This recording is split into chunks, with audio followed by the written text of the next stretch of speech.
सासू माँ और ससुर जी अकेले गांव में रहते थे। उन्होंने ने कभी भी शहर आने की कोशिश नहीं की और न हमने कभी उनको आने लिए जोर दिया। हाँ, मेरे पति कभी कभी गांव चले जाते थे, अपने माँ बाबू से मिलकर आ जाते थे। मैं तो वो भी नहीं जाती थी क्योंकि मुझे गांव जाना पसंद नहीं था। एक दिन ससुर ने फोन करके मेरे पति को बताया कि बेटा, तेरी माँ की तबीयत आजकल कुछ ठीक नहीं रहती, तुझे देखने को बोल रही, बेटा अपनी माँ से मिलने आ जा। मेरे पति ने ऑफिस का बहाना बना टाल दिया और एक हफ्ते बाद फिर फोन आया कि सासू माँ का देहांत हो गया। मेरे पति को बहुत सदमा लगा। हम सब गांव गए।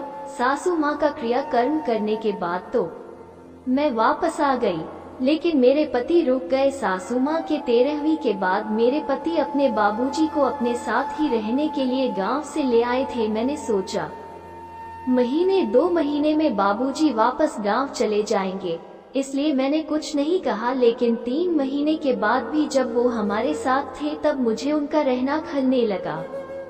यद्यपि उन्होंने कभी भी बेटे बहू पर कोई पाबंदी नहीं लगाई और न ही उनकी जिंदगी में दखल दिया, फिर भी न जाने क्यों बाबूजी के विषय में अपने पति से बहस करने लगी। तंग आकर मेरे पति ने मुझसे कह दिया कि तुम्हें उनके रहने से परेशानी है तो उन्हें पास के वृद्धाश्रम में जाकर छोड़ आओ। मैं बहुत खुश हो गई। ऐसा लगा मुझे दुनिया का खजाना मिल गया। अगले दिन मैं गाड़ी में बाबूजी को बैठाकर वृद्धाश्रम छोड़ने जा रही थी। लाल सिग्नल होने पर मैं गाड़ी रोक दी। मैंने देखा कि एक वृद्ध महिला सड़क पार करने के लिए अपना पैर आगे बढ़ाती, फिर डर से पीछे हो जाती। तभी मैंने देखा कि 15-16 वर्ष के एक लड़के ने अपनी साइकिल को साइड किया और आती जाती गाड़ियों को रोककर उस महिला को सड़क पार करा रहा है। उस वक्त मेरे मन में विचार आया, बाबूजी के साथ भी तो ऐसी ही परेशानी आएगी।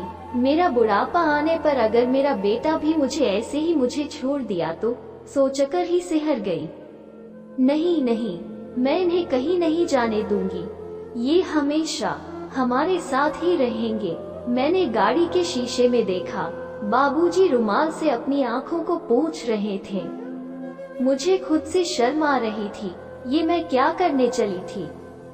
ग्रीन सिग्नल होते ही मैंने अपनी गाड़ी घर की तरफ मोड़ दिया और तब मैंने बाबूजी के चेहरे पर प्रसन्नता के भाव देखे, जिसे देखकर मुझे बहुत सुकून मिला।